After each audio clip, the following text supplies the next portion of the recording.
Do you ever feel like life is throwing curveballs at you and you're just not sure how to handle it? Struggle isn't in the word no. The struggle is in the feeling that comes with saying that. And often it's a sense of guilt. In this episode, we will learn how to find that inner grounding when everything feels out of your control. It doesn't say anything about who you are as a person or your worth, but it's a part of your learning experience. We'll be sharing the tools you need to shift your mindset to deal with things like self-criticism, decision-making paralysis, and setting healthy boundaries that don't involve toxic positivity. My stress and my emotional experience is influenced by the memory of being faced with my immortality. When you say yes to somebody, make sure you're not saying no to yourself, but so many people have trouble saying no in a healthy way. But if you don't hold boundaries, it's really distinct from being a nice person.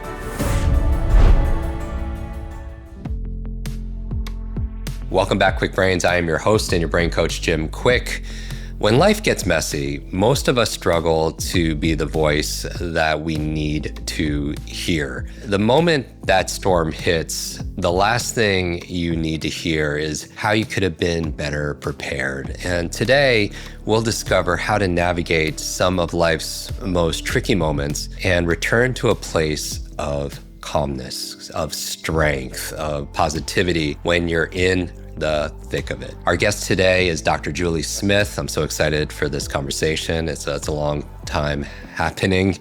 I enjoy following her on social media. She is a clinical psychologist, author, and content creator. She has devoted her career to learning everything possible about adult mental health and the intricacies of the human mind. Dr. Julie's first book, Why Has Nobody Told Me This Before, sold over 1 million copies and has been rated number 6 in the biggest nonfiction books of the 2020s. And today we'll be discussing her newly released book, Open When. And if you're watching this on YouTube, which I highly suggest you do, or put the extended version, I'm holding a copy of the book right here. Welcome to the show, Dr. Julie. Thank you so much for having me, Jim. Like you said, it's been a long time coming, hasn't it? I'm looking forward to this one for sure. Thanks for taking the time. Why don't we start here? Open When it's a fascinating concept. Could you share with us what inspired you to write this particular book and how you envision it impacting our audience's mental health and their resilience? Sure. So when I first started sharing videos on social media, it was really about sharing the educational aspect of therapy. So a lot of people think that you go to therapy and you just talk, and that's true to a degree, but you also learn a lot about how your mind works, how you can impact on your own mood or your relationships and different skills. And I found that a lot of people who came along for therapy didn't need long-term therapy. Once they had the educational parts, they were so just raring to go. They were kind of saying things to me like, that's where the title of the first book came from. Why has nobody told me this before? This isn't rocket science, but when I take it seriously and I put it into my daily life, it's making a big difference. And so that first book was a sort of insights from therapy, the skills that you can practice and hone so that when things happen in life, as they do, you're more equipped to deal with it in the best way possible. And what I found was some of the feedback that really struck me from the first book was people saying, I found it really, really helpful. So helpful that I carry it with me everywhere I go, just in case I have a crisis moment. Mm. And that was a really lovely compliment. But at the same time, I just couldn't help think, I didn't really write it for those moments. Those aren't the things that I would say to someone when they're in the eye of the storm, struggling to work out, which way is through. And so I felt like that needed a much more kind of direct approach, focused on this moment and thinking about, where to focus your attention next, that sort of thing. And so that's where the idea of Open When was born, because a lovely follower had sent me these little Open When letters. I didn't know that was a thing people did for each other, but you send them lots of little envelopes and each one is a different, open when you feel sad or open when you're having a bad day, this kind of thing. And they had little quotes inside. And that was a kind of really cute idea. And I thought that's what a book needs to be about, where whatever scenario you're in that is sort of a kind of universal human experience, you need to be able to dip into that chapter, go there and get a bit of a pep talk from a psychologist. Or, I find that when you're in those moments and you're trying to work out which way is up, it's so valuable to have someone in your life who just seems to say the right thing at the right time. And they either activate you, or they bring you to a level of calm, or they redirect your attention to the place that is going to lead you through and out the other side. And sometimes it's just a slight shift in that attention. But even the people that have someone like that in their lives, they're not there all the time. So, I always encourage people to reach out to human beings as a first choice. But if that person's not there, or you don't have that person in your life at the moment, then books are a good second best, I think. Now, in your book, you say that no learning can take place while you're busy trying to grapple with your worthiness as a human being.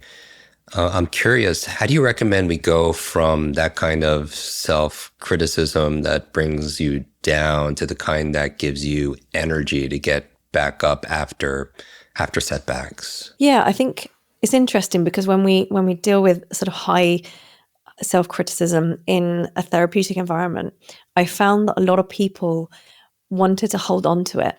Even when they knew it was making them miserable, they believed that it was the main driver for their success. And that without it, that if they were kinder to themselves or more constructive, that they would lose that drive and that sort of anxiety that gets them up and out and trying really hard.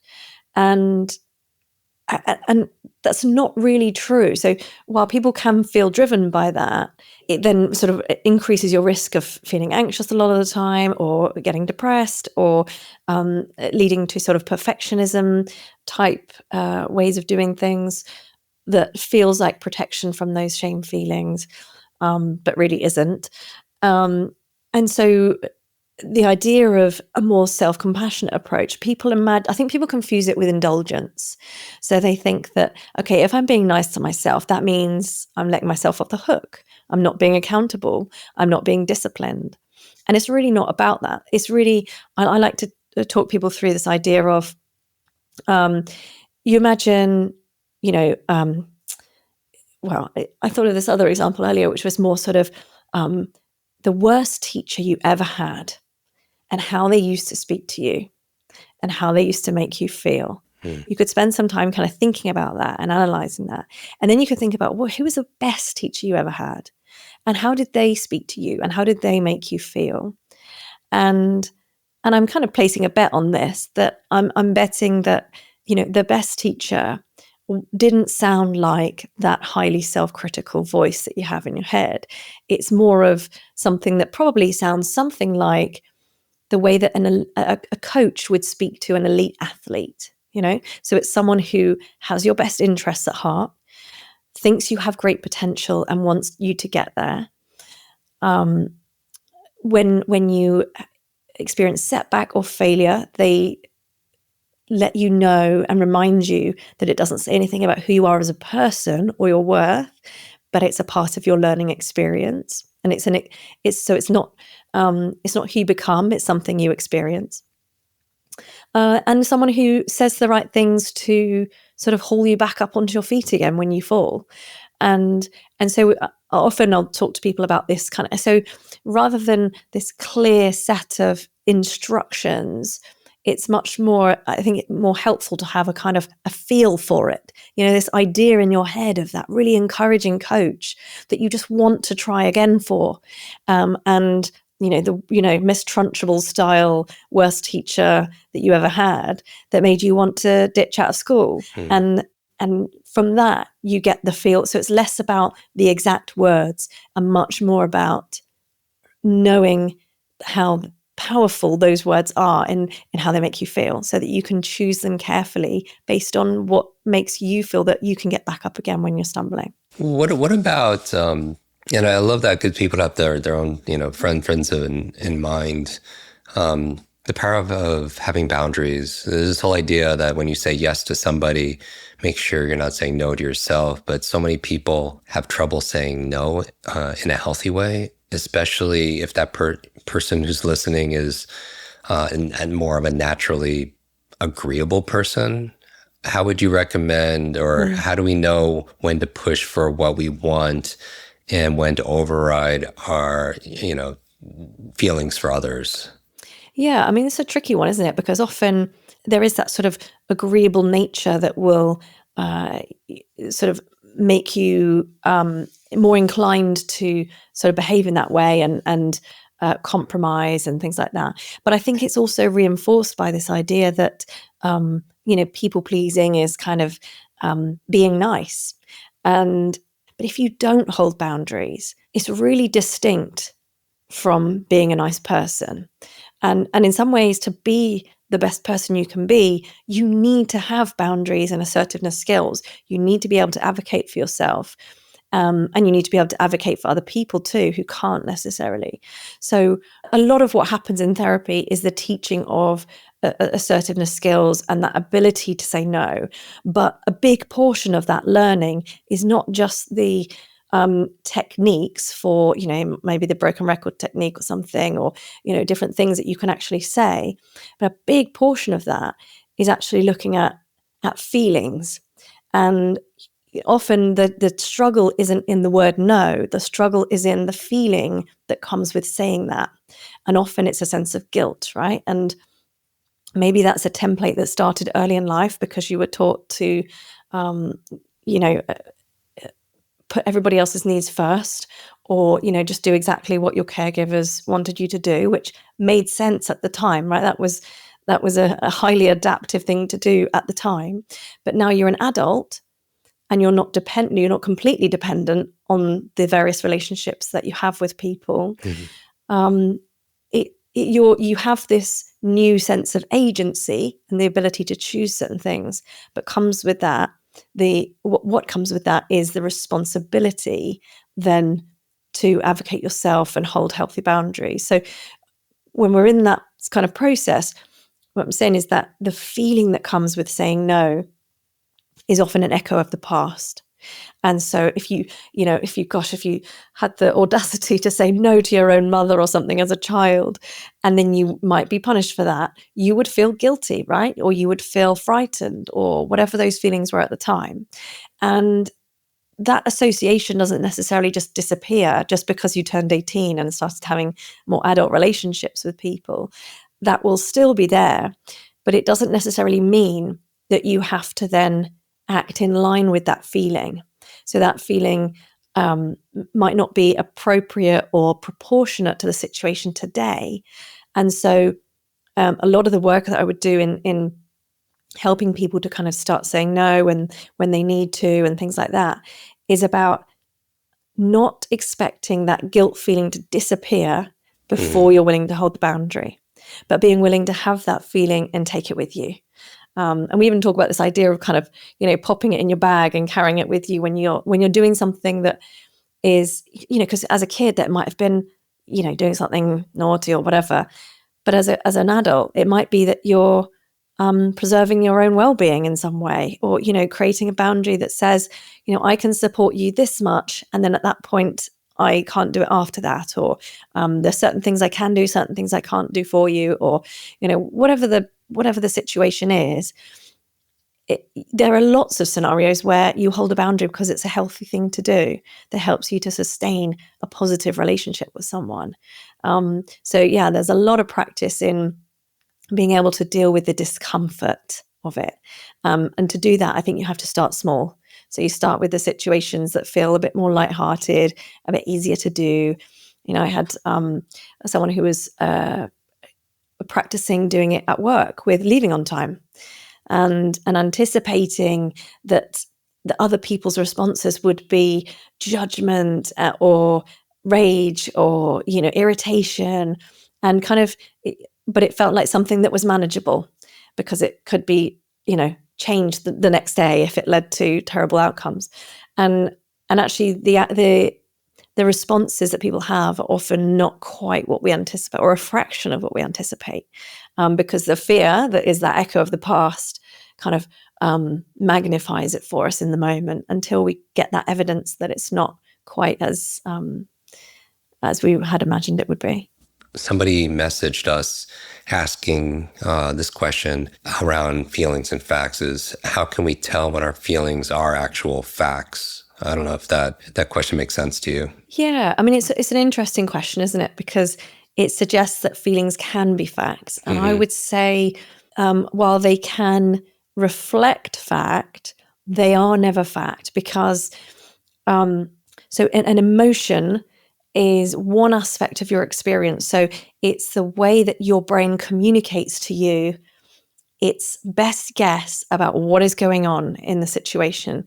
And it takes its clues from what's going on inside your body, be it your heart rate or your blood pressure or various things, and from what's going on outside, that it seeks through all of your senses.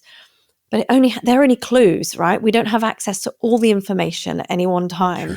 Sure. Your heart might be racing because you had 3 coffees this morning, but your brain doesn't necessarily compute that. First off, it just has to respond. Okay, the heart rate's going, what's up?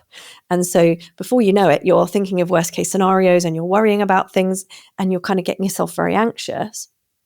And it's triggered by this one thing. So, an emotion is that sort of communication, if you like, between you and your brain. And because it's influenced, the feeling is influenced by so many of these factors, the biological, also past experience, right? Because it will fill in gaps with similar situations or situations when you have felt like this before. It will bring those up for you, and your current stress level and what's happening around you, and beliefs and thoughts and all of that. So because it's influenced by so many things, it can't necessarily be factual all of the time.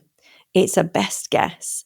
And so when we accept emotion as the idea of a best guess, that means that sometimes, and maybe quite often, it will be a fair reflection of what's going on, but not always. It won't always be warranted, and it won't always be proportionate to what's going on either. So, I don't know, let's say, so I had an experience last summer with an early stage breast cancer, and I, had this kind of short period of time.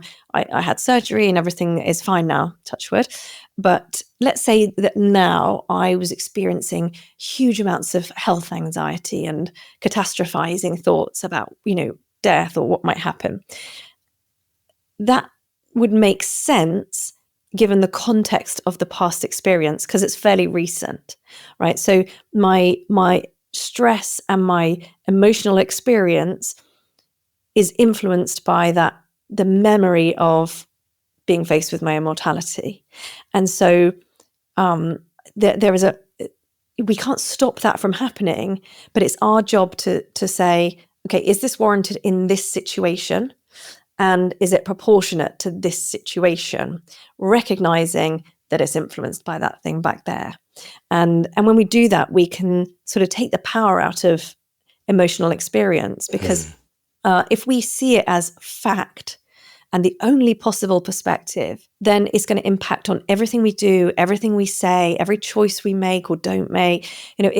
And so it's really sort of fairly simple to take the power out of it. Is we just give it some distance. You just put something at arm's length simply by seeing it in that way. Okay, I'm having this emotion. I feel, intense fear or something, and I'm just going to notice that and notice how anxious I'm feeling about X, Y, and Z, and all the thoughts that are coming with it.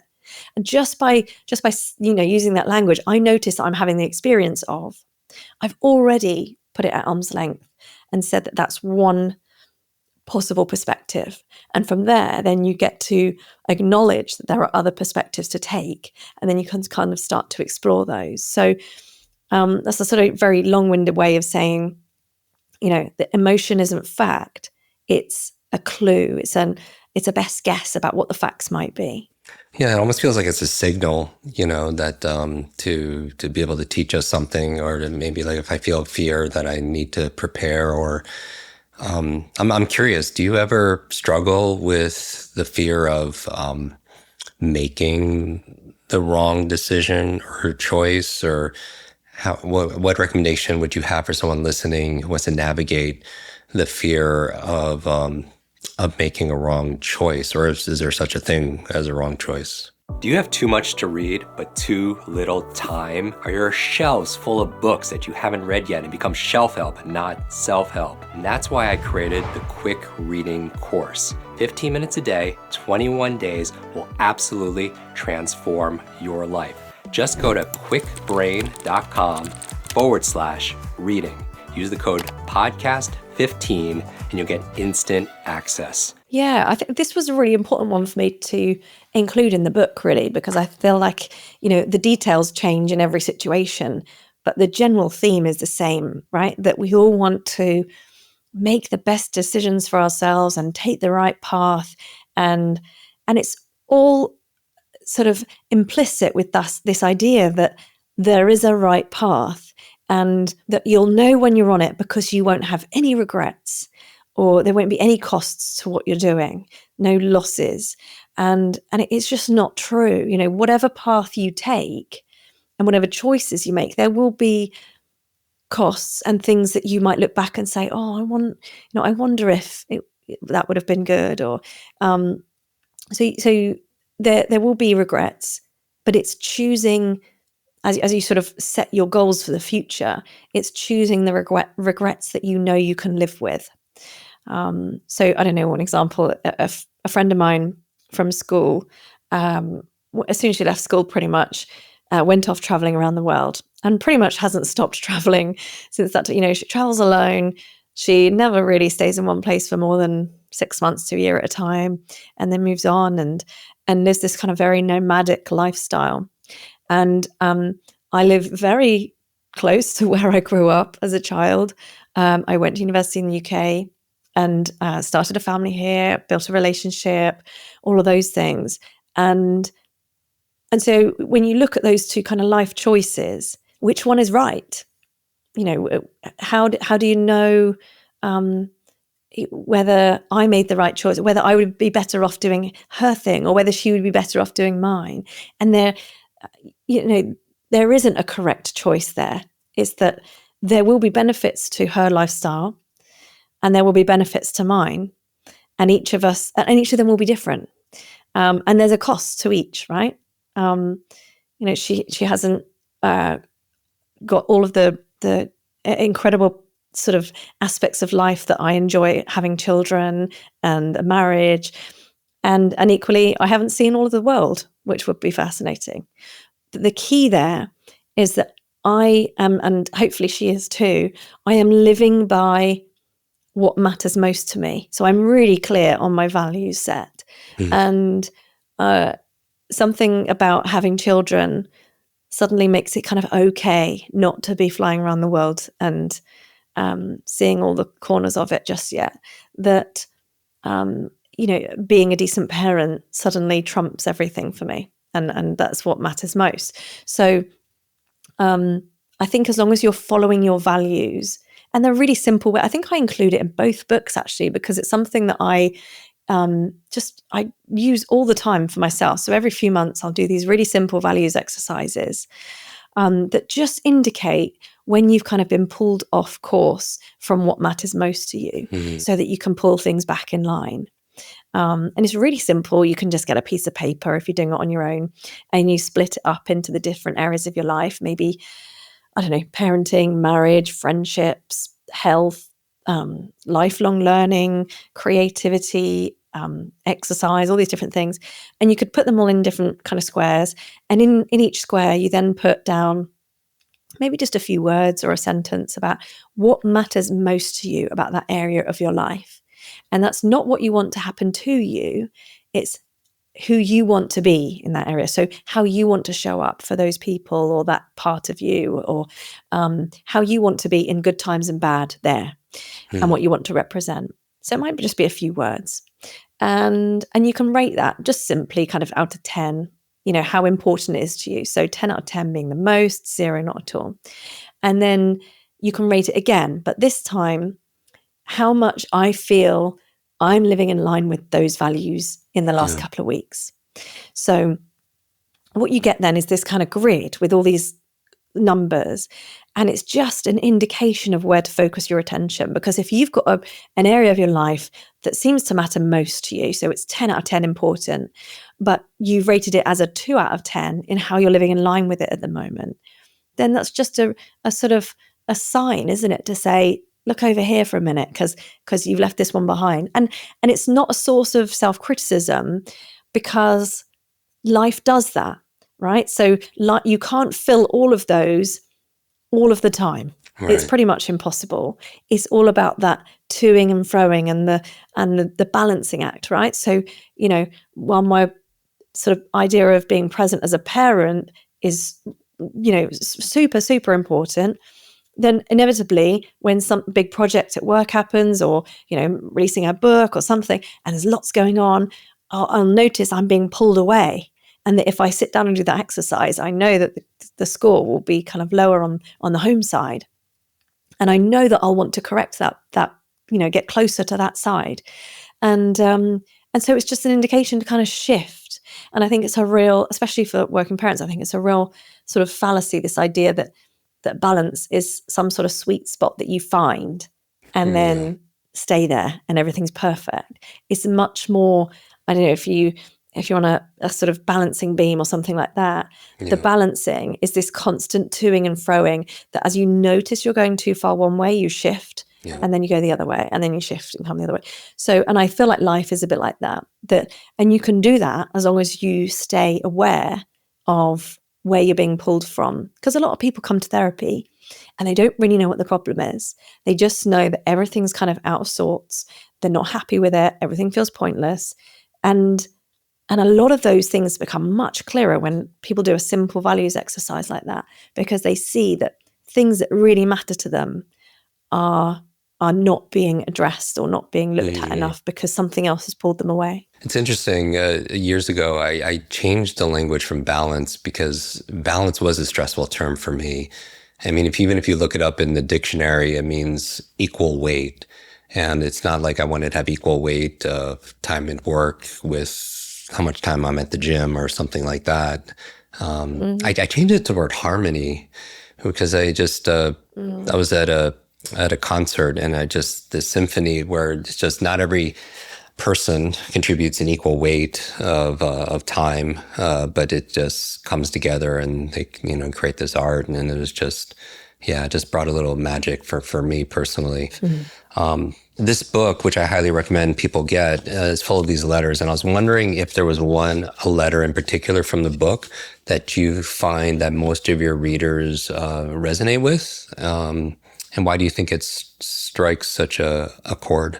I mean, I recommend people read, each of them, especially because, when you're ready, I feel like the teacher appears. Yeah, I think, and it's the kind of book as well where you don't have to read it cover to cover. You can sort of leave it on the table and then, dip into the chapter that most fits what you're going through at that time. So you can really do, 10, 20 minutes of reading that chapter and then come away again. And so it's there for when you need it, really. In terms of the chapter that most resonates, it's probably early days to know that for sure with other people, but certainly for me, a special chapter is the chapter that says when fear shows up. And I spoke about my cancer diagnosis in the summer. So I got diagnosed, it was about a week or two just before I was about to hand the manuscript in for Open When. And so I was at that stage where I was reading through, editing myself, sort of polishing up, ready for the editor. And so I got this diagnosis, everything's flipped upside down. And I think, I just need to finish this off and get it gone so that I can focus on what's, I really wanted to get it just sort of off my shoulders, really, so that I could focus on what I needed to focus on. And I just happened to be reading through that chapter on fear. And I thought, well, this isn't quite what I need, actually. I felt like I was so scared that I needed a much firmer approach. And it was a bit genteel for me. And so I pressed delete and I rewrote it there and then for myself. And there's a real, the actual sort of awareness and knowledge of fear is still the same, of course, but the language that I use is really, I would say, much more powerful than it had been before. So there's stuff there around not wanting to be the prey, wanting to be the predator. So there's this moment when you get diagnosed and you don't find out everything at once. You find out in stages. So in that first kind of week or two, it's bad, but you don't know how bad, and you don't know what's going to happen, or you don't know what the treatment plan is, and you don't know. And there's all this uncertainty. And you feel like a rabbit in headlights. And I didn't want to feel like it was happening to me. I wanted to feel on the front foot. And I love that idea of that difference between how prey feels, where they're just kind of dodging the threats, to how a predator feels, where they kind of lock onto something, and there's almost a, this energy and drive towards this thing, and there's action towards it. And so I kind of turned it on its head, and I thought, well, this thing isn't coming for me, I'm coming for it. And I'm going to take action towards that. And so the chapter really reflects that it really sort of pushes me into that mindset of, and actually a quote that I found at the time, I actually put it at the front of the book because I hadn't had another space for it, but I wanted to include it. So anyone who's got a copy of the book, have a look at the quote at the front. And it's really about getting active in your own survival, in your own rescue. So being a part of that, not waiting for it to happen, getting to work and doing that thing. You can't change the fact that fear is here, but it's your responsibility now to cultivate the courage to use that fear to get you through and activate, to do the things that you need to do. And I did. Every time I read the chapter, I then started making phone calls and booking second opinion appointments or finding surgeons or whatever it was. And I'm so glad that I rewrote it that day, even though I probably gave myself a bit too much work to do on a deadline. It helped me. So that's a kind of a personal chapter, I think, that will always be a bit special to me. What a perfect way to end this episode. Dr. Jill, I want to thank you for taking your time, and thank you for sharing your talent with our community.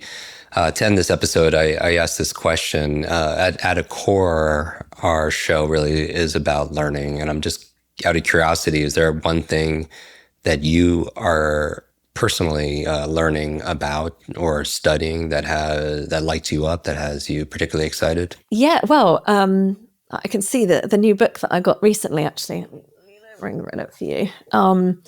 It's called Talking with a Map. It's about cognitive analytic therapy. So I talk about cognitive analytic therapy a fair bit in my work. And it's a really lovely approach that is fascinating. And it's about how the relationships you have in your early life set a template. So they are then reflected in your adult relationships. But because it's no longer a child-parent relationship, it's an adult-to-adult relationship, it causes disruptions and blocks. And you end up, when people say, I'm doing the same thing over and over again, and I don't know why, and I just can't stop doing it. And it causes arguments, or it causes problems in our relationship. And it's just this beautiful way of mapping out what happens, and the details change each time, but the theme and the cycle stays the same. And it's a way of beginning to break those cycles. So cat therapy itself is really about relationships, but this guy has taken the sort of analytical approach to that and applied it to sort of everyday conversations. I've just started, but yeah. So looking to the future, then, because now you just opened up a whole another part of what I was thinking. But how do you see the concepts in open when evolving with advancements and understanding in brain science, psychology?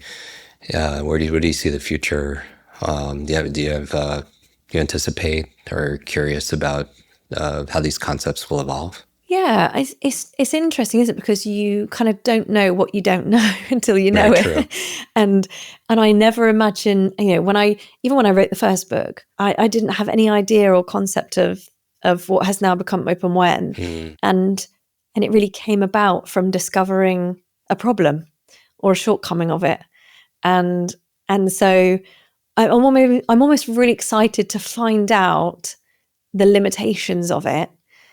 Because then that leads you to the next avenue, doesn't it? And and maybe this kind of stuff, the cognitive analytic therapy that I'm so interested in will sort of lead me off in a different direction, in a way that book doesn't quite, but who knows what that will be yet? I don't know. And I'm sure you're going to get just loads of more stories, that feedback, and those joy stories that will also point out certain things that we just, there's a serendipity right?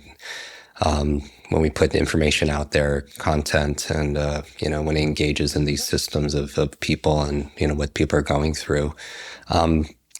Where could people stay in touch with you? Speaking of that, go deeper in your work or stay connected, maybe social media. Where can people go? Instagram or YouTube. I'm just, my handle is just Dr. Julie. So yeah, both of those are a great way. Or the book, both books are available wherever you get your books, in England or America or whatever, lots of languages available. So on my Instagram, actually, there's a link in my bio which takes you to all the different places where you can buy them. Oh, perfect. And as always, everyone, we'll put those links in the show notes also as well, which I know many of you go to. Okay. So that's at jimkwik.com/notes. Dr. Julie, I want to thank you. Everyone go get their copy of Open When. And I always recommend people get 2 or 3 copies, one for yourself and then 1 or 2 to gift. I mean, those are my best friends. Always give me books. They know. And that's really the idea of this whole thing was the idea of having a book that I could send the kids off with when they leave home. That sort of, when I can't be there to give you a little bit of a pep talk, then something you could dip into and that sort of thing. So everyone, thank you for listening. As always, you could find more ways to fuel your mind's potential on our YouTube channel. Join 1.8 million subscribers there, where we also post the extended versions. If you're listening to this on audio, we keep it to 20 minutes. But you'll get another 15 minutes of this conversation. I highly recommend you go to YouTube and make sure you subscribe and leave a comment. I speed read every single one. And so let me know what you think. This is your brain coach, Jim Kwik.